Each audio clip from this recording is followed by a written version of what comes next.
कोई हमारे साथ छल करता है, कोई हमें पीड़ा देता है, तो तन दुख से और मन प्रतिशोध से भर जाता है। फिर हम प्रतिकार चाहते हैं, अपने मन की अग्नि को शांत करने के लिए प्रतिशोध चाहते हैं। और यही हम सबसे बड़ी भूल कर बैठते हैं। तो क्या किया जाए? इसका केवल एक ही उपाय है और वो है क्षमा।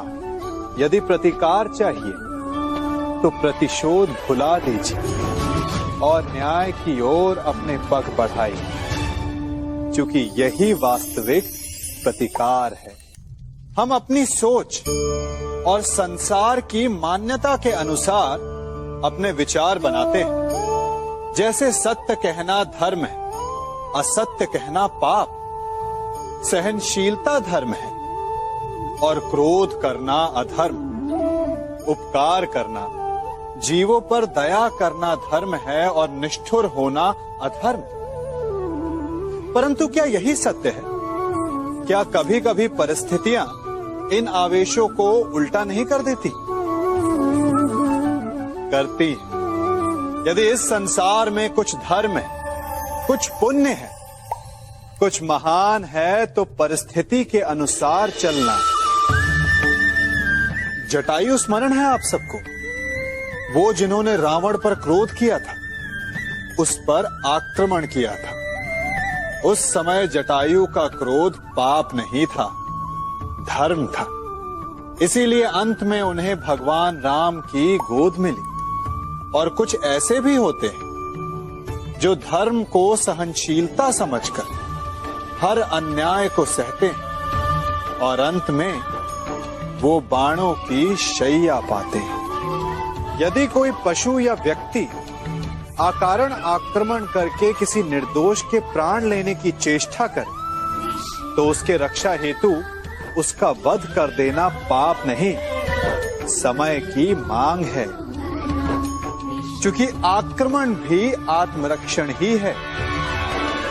यदि किसी दुष्ट की सहायता करने से सामान्य मनुष्य को कष्ट पहुंचे, पीड़ा पहुंचे, तो उसे सहायता ना देना ही धर्म है। अकारण क्रोध अस्वीकार्य है, परंतु यदि क्रोध से कुछ शुभ हो, पाप बाहुभीत हो, तो क्रोध और दंड भी धर्म ही है।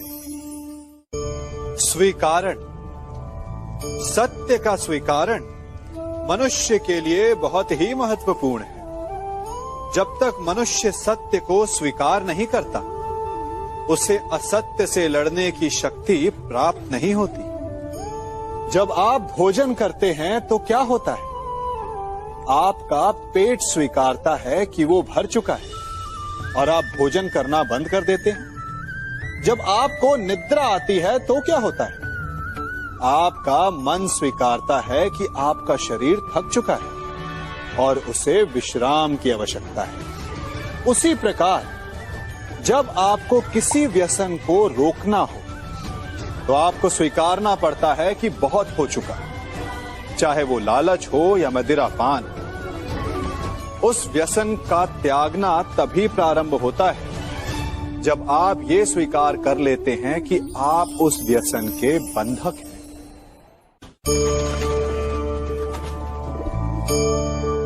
इन पक्षियों को देख रहे हैं आप? इनका उड़ना वायु में इतना संतुलन मुक्त कर देता है ना? इन्हें उड़ते देख आपके मन में भी इच्छा होती होगी कि इन्हीं की भांति आप भी स्वतंत्रता से उड़ पाएं। ईर्ष्या होती है ना, जब आप इन्हें खुले आकाश में ऐसे विचरण करते देखते हैं। पर कभी सोचा है इस उड़ान को, इस स्वतंत्रता को पाने के लिए कितना परिश्रम, कितना अभ्यास किया होगा इन्होंने? आकाश में उड़ने से पूर्व धरती पर कितना गहन परिश्रम किया होगा इन्होंने। इनके माता पिता ने पहली बार जब इन्हें पंख फड़फड़ाने को उकसाया होगा, तो कितनी बार घिरे होंगे। पहली बार वायु में उड़ते समय कितना भय लगा होगा इन्हें। अपनी पहली उड़ान के पश्चात धरती पर उतरते समय गिरकर कितनी चोट खाई होगी। इस उड़ान का, इस स्वतंत्रता का ये मूल है। यदि आप ये दे सकते हैं तो अवश्य आप भी इस स्वतंत्रता को पा सकते हैं। इन पक्षियों की भांति ही अपने चारों ओर जब भी आप किसी सफल मनुष्य को देखें तो उससे ईर्ष्या ना करें। उसके परिश्रम और पीड़ा को समझने का प्रयास करें जो उसने यहां तक पहुंचने में पाई है। प्रेरणा लें, प्रयास करें और स्वयं भी सफल हो जाएं। हमारे जीवन का मूल आधार है करुणा। करुणा क्या है? करुणा दया नहीं, करुणा वो भाव है जिससे हम दूसरे की समस्या को समझते हैं।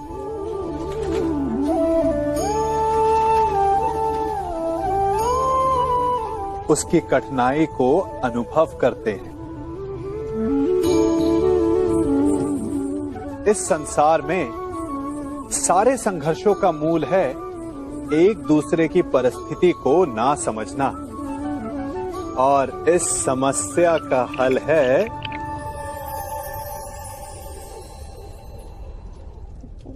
करुणा।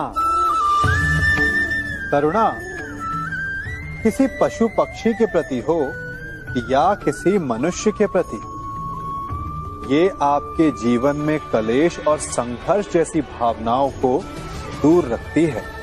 और जिस दिन आप दूसरे को करुणा के दृष्टिकोण से देखेंगे, आपको उसकी समस्या समझ आएगी और उसे आपकी, और उस दिन हर संघर्ष का अंत हो जाएगा।